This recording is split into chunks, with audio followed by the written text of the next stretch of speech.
Alors, le résultat d'apprentissage aujourd'hui était de voir un nouveau module, disons, les suites en tant que fonction discrète.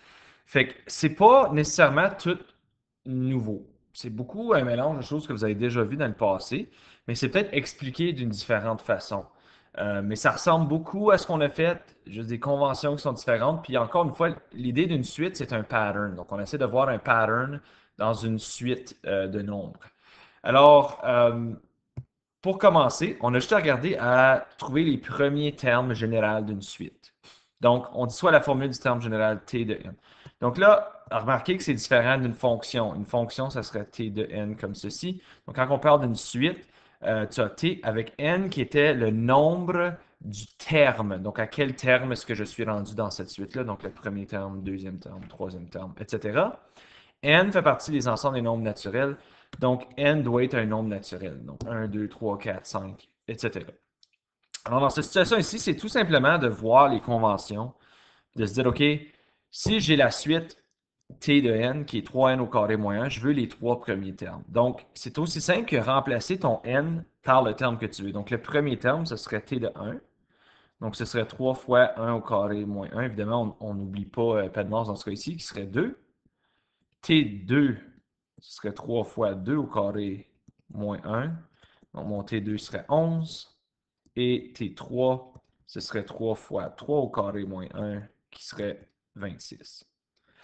Donc, dans ce cas ici, ma suite, les trois premiers termes, ce serait 2, 11, 26. Et la suite continuerait. Donc, si j'avais une suite à faire avec cette équation-là, ça donnerait ça. 2, 11, 26, etc. Pareillement pour ma deuxième suite, je devrais dire. Donc, j'ai t de n qui est n moins 1 sur n. Donc, encore, si je veux le premier terme, je remplace le n par 1. Donc, 1 moins 1 sur 1, ce qui devrait me donner 0 dans cette situation-là. Mon deuxième terme qui serait 2 moins 1 sur 2, ce qui me donnerait une demi. Et mon troisième terme qui est 3 moins 1 sur 3, ce qui me donnerait 2 tiers. Donc, si je voulais faire la suite de ceci, ça donne l'air comme 0, une demi, 2 tiers, etc. Évidemment, ça, c'est des choses qui devraient être faciles pour vous autres, à ce point-ci de votre cours. Ce qui va être un petit peu plus difficile, c'est de regrouper ce que vous avez vu dans le passé, puis de regarder une suite, puis de me dire, ben, est-ce que cette suite-là, ou quelle est l'équation ou la formule de cette suite ici. Donc là, je la demandais dans la notation fonctionnelle, ce qui veut dire, ça serait dans la situation comme, tu sais, on voit une notation fonctionnelle, ça a toujours été f de x, mais puisqu'on parle de des termes, puis des termes généraux ensuite, c'est n, nous allons donc utiliser f de n, si on le veut dans la notation fonctionnelle, ou dans la notation d'une suite, ce serait t de n pour le terme n. Donc, je regarde ici, j'ai 7, 12, 17, 22, puis j'essaie de voir, mon Dieu, quel est le pattern ou quelle est la suite de ceci. C'est plus facile que vous le croyez. Donc, ce qu'on peut faire souvent, c'est de se faire une espèce de table de valeurs. Donc, de voir, OK, on va dire le rang du terme, n, et quelle est la valeur du terme, t de n, dans ce cas-là. Donc, si je regarde ici, OK, mon premier terme, c'est 7, mon deuxième terme, c'est 12, mon troisième terme, c'est 17, et mon quatrième terme, c'est 22. Pourquoi j'ai fait ça? Ben, parce qu'on peut peut-être le voir comme quelle sorte de fonction est-ce que c'est. Fait que dans le passé, si on voulait savoir ça, on faisait les différences finies. Donc, on en regardait, OK, mais c'est quoi ma première différence ici? C'est plus 5, plus 5, plus 5. OK, mes premières différences sont constantes. Donc, c'est une fonction du premier degré. Alors, en notation fonctionnelle, ceci, c'est toujours, tu sais, comme, OK, je vais l'écrire comme vous l'avez vu dans le passé, c'était toujours AX plus B, hein, dans le passé, depuis la 9e année, ou MX plus B, dépendant du cours que vous avez eu, là. Donc, là, au lieu de X, ça serait N. Bien, les premières différences, c'est toujours le A. Donc, je sais que mon équation va être 5N plus B. Là, juste à repenser à la 9e année ou à la 10e année, on venait à bout de trouver le B parce que c'est l'ordonnée à l'origine. Donc, c'est le temps, entre guillemets, le rang 0. Je dis ça parce qu'il n'y a pas nécessairement un rang 0 dans cette suite. Fait que je sais qu'il faut que ça augmente de 5. Alors, par déduction, je vois que ça va être 2 dans ce cas ici, qui va être mon B, parce que c'est l'ordonnée à l'origine, c'est le moment que x ou n est 0. Donc, mon équation en notation fonctionnelle serait 5n plus 2, qui représenterait cette suite-là. Encore, c'est juste de réutiliser des concepts qu'on a vus depuis la 9e année. La deuxième suite qu'on va regarder ici, elle va être un petit peu plus top, elle va nous demander un petit peu plus d'ouvrage. Parce que là, j'ai 1, 10, 25, 46. Donc là, encore une fois, je vais me faire une table de valeurs, je vais regarder mes n puis mes termes. Donc mon premier terme, deuxième terme, troisième terme, quatrième terme. Mon premier terme, c'est 1, deuxième terme, c'est 10. Troisième terme, c'est 25. Quatrième terme, c'est 46. Alors là, je vais regarder, OK, je vais faire mes premières différences. Je vais regarder, OK, ça c'est plus 9, plus 15, puis plus 21. Fait que, évidemment, c'est pas une fonction du premier degré. Alors, je vais regarder mes deuxièmes différences. Fait que je vais voir ici que ça c'est plus 6 et plus 6. Donc, c'est une fonction du second degré. Alors, je sais que ma fonction va avoir de l'air à n au carré plus bn plus c. Donc là, il y a vraiment il y a plus qu'une façon de suivre ton chat, mais la première chose à se souvenir, c'est que ton a toujours été égal, ou tiens, tu sais quoi, je vais toujours dire, tes deuxièmes différences en 10e année étaient toujours égales au double du a. Ça a toujours, toujours, toujours été vrai. Donc, si mes deuxièmes différences sont 6, mon a est 3. Dans ce cas ici, c'est la moitié.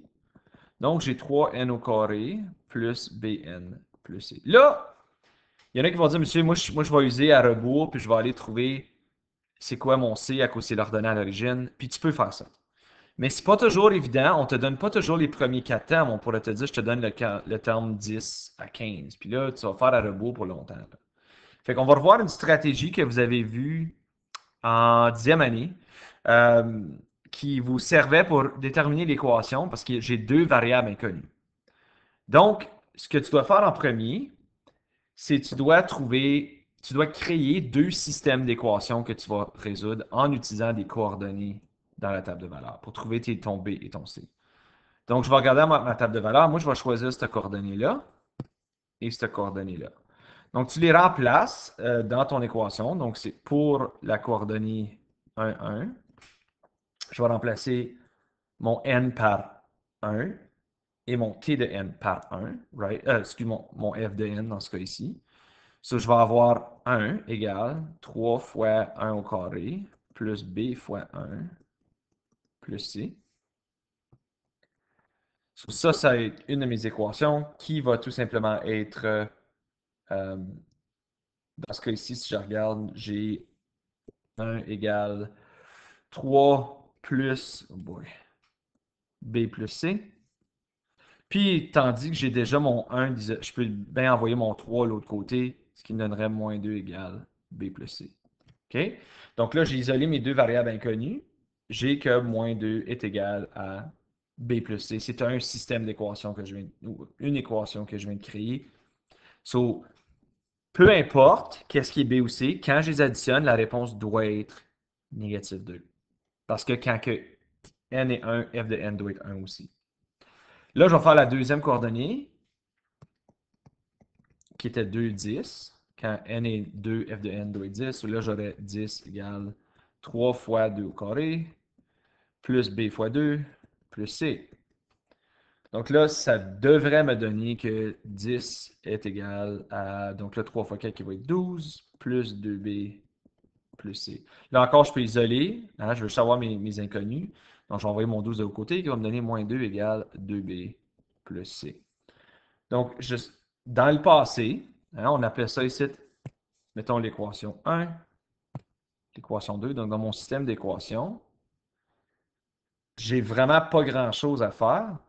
Ce qu'on faisait, c'est qu'on va essayer d'éliminer un des inconnus. Alors, dans le passé, on appelait ça par élimination quand on faisait l'intersection de droite. Fait que je regarde, est-ce qu'il y a quelque chose que je peux faire entre ces deux équations-là pour éliminer une des variables? Ben oui, je regarde C et C. Donc, moi, ce que je vais faire, c'est que je vais faire l'équation 1 moins l'équation 2 parce que ça va faire C moins C, qui veut dire que ça va tout simplement me laisser avec B. Donc, ça, on a vu ça un petit peu en 10e année.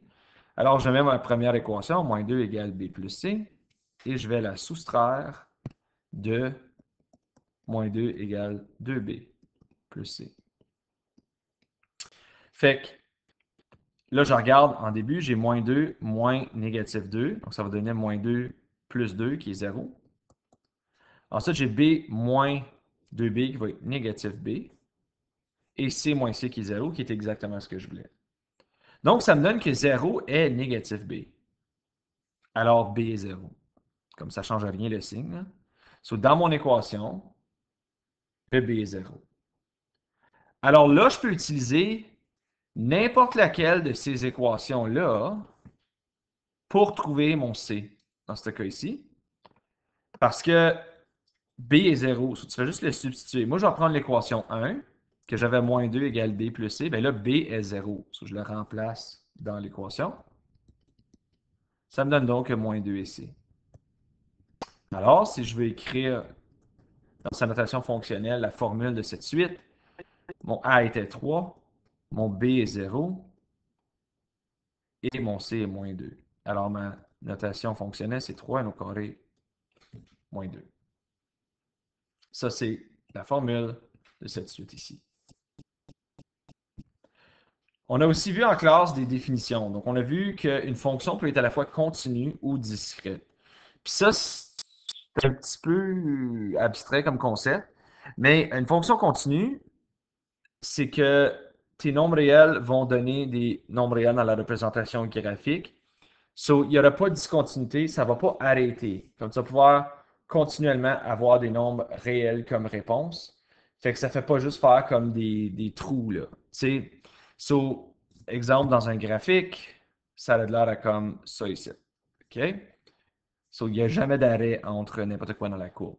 Une fonction discrète, c'est des points, mais il n'y aura pas de lien entre les points. Ça va être comme point, point, point, point. Comme ça n'existe pas entre ça, les valeurs. On va faire deux exemples. On va voir un peu comment est-ce que chacun des exemples va nous donner soit une fonction continue, une fonction discrète. Donc, si on regarde au premier, on peut représenter la charge d'une batterie qui diminue d'environ 2% par jour par la fonction suivante. So, elle va perdre à peu près 2% par jour. So, J, c'est le temps écoulé en jour, puis C, c'est le niveau de charge en pourcentage. So, on veut savoir si c'est une fonction discrète ou continue. Puis pour savoir ça, peut-être ce qui serait pas une mauvaise idée, c'est d'aller trouver comme une espèce de table de valeur de chaque jour. Je veux dire, si je fais comme mon temps en jour sur J, mon nombre de journées, puis mon niveau de charge qui est C de J. So, à la journée 0, je sais que j'ai 100% de ma batterie. À ma journée 1, ça va être, je vais perdre 2%, so il va me rester 98% de ma batterie. Mais à ma journée 2, ça ne sera pas 96. Parce que je perds 2% de ce que j'avais. Donc, en réalité, comme si je veux faire l'équation, c'est de 2, 100 fois 0,98 exposant 2. Vous allez voir que ça va donner, dans ce cas ici, 96. Puis là, vous vous dites, ben monsieur, tu viens pas juste de... Attends une minute. Puis regarde, je vais sortir ma calculatrice, peut-être ça peut clarifier les choses un petit peu. So, si je fais 0,98 exposant 2, je fais ceci fois 100, ça me donne 96 si j'arrondis à 1 après. So, on va arrêter là, puis si vous voulez, je peux même mettre le 0,04. Mais déjà, on devrait commencer à voir d'où que ça s'en va, ça. Fait que là, la troisième journée, mais là, j'ai 0,98 exposant 3 fois 100. On voit que c'est 94,12. Si on voit que tranquillement, pas vite, j'ai pas exactement 2% à chaque jour parce que je perds 2% de ce que j'étais. Donc, la journée 4, j'ai 92,2, etc., etc. Donc, ici, c'est une fonction qui est continue parce que le niveau de charge, il diminue continuellement en fonction du temps. Il ne diminue pas de 2% à la fin de chaque jour. Comme ce n'est pas toujours la même affaire. So, je regarde ici, ça va, si j'avais à dire, c'est continu en ce cas ici. parce que ça va être comme des nombres réels qui vont en sortir aussi. En termes de la prochaine situation, là, je regarde, OK, j'ai une population de culture bactérienne qui compte au départ 200 bactéries qui double à chaque heure. Si on veut représenter sa croissance par la fonction suivante, T c'est le temps en heure et N c'est le nombre de bactéries. Si on va faire la même chose encore. So, T puis N de T. Si on va regarder journée 0, ça va savoir c'est 200. Journée 1, ça va doubler, donc ça c'est 400. Journée 2, ça va doubler, donc ça c'est 800. Journée 3, ça va doubler, donc c'est 1600. Journée 4, ça va doubler, donc c'est 3200. Donc là, on voit que c'est toujours exactement le double à chaque fois. Donc si j'avais à faire le graphique de ça, ça serait comme 200. Ensuite, journée 1, c'est comme 400. Ensuite, 800. Comme ça ne fait pas une continuité. Donc, c'est des nombres naturels que j'ai eu comme réponse ici. Donc, il cite parce qu'il est impossible d'obtenir une fraction d'une bactérie dans cette situation ici. Ça serait une situation d'où ce que c'est discret. Il faut vraiment utiliser une logique, là, comme une batterie peut avoir des décimales en pourcentage versus un nombre de bactéries, mais c'est une bactérie où ça ne l'est pas. C'est un peu ça la logique. Bon, on va regarder au dernier exercice, qui était une voiture neuve qui vaut 118 000.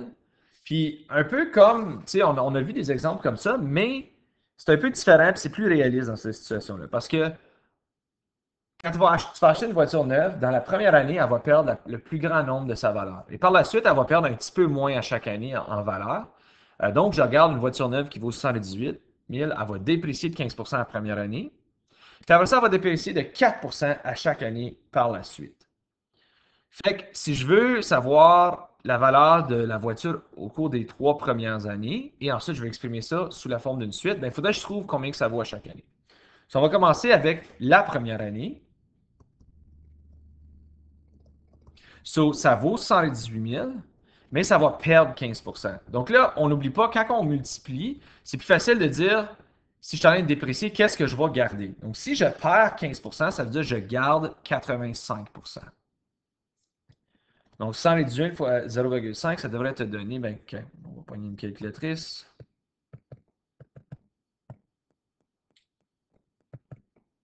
106 300. Donc, ça, c'est ce que ça vaut après la première. La deuxième année, ben, ça va valoir 66 300, mais ça va diminuer de 4 Donc, si ça va perdre 4 ça veut dire que ça va garder 96 On a vu ça beaucoup dans les fonctions exponentielles. Donc, si je continue cette logique-là, ça va valoir 63 648 Par la suite, la troisième année, là, ça valait 103 648, donc je vais ensuite déprécier de 96 Ou une manière plus facile de le voir, c'est le même montant qui était au début. So, whatever réponse que j'avais, fois 0,96. Puis là, je pense qu'on voit un petit peu d'où ce qu'on s'en va parce qu'on a vu ça dans les fonctions exponentielles. C'est comme dire 6300 fois 0,96 exposé en 2. Donc là, on voit que ça va donner 61 102 et 8 sous. Fait que si je voulais exprimer ça comme une suite, ça a l'air à ça.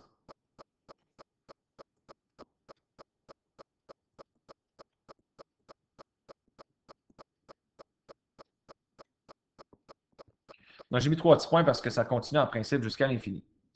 Alors là, si on veut créer une formule de ceci,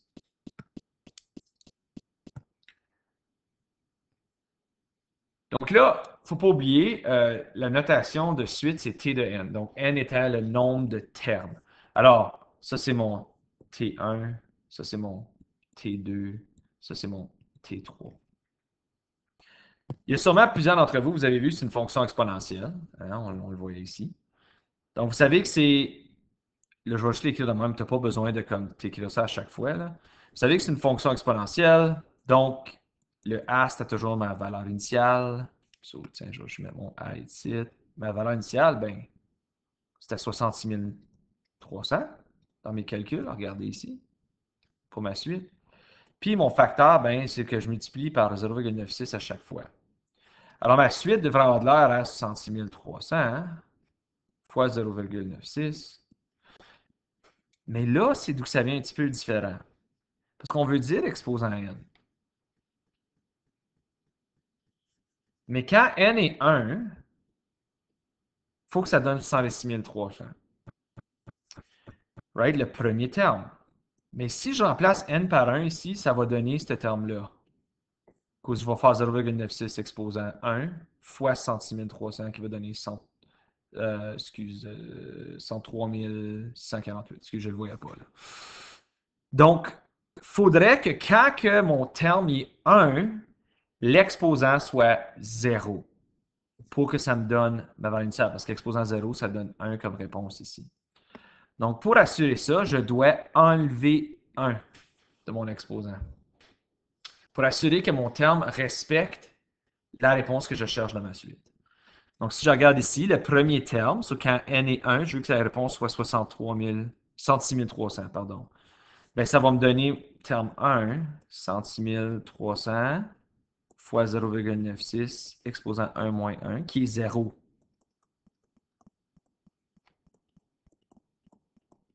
OK, oui, ça marche. Parce que 0,96 exposant 0, c'est 1. Quand on va checker terme 2, ça va-tu fonctionner?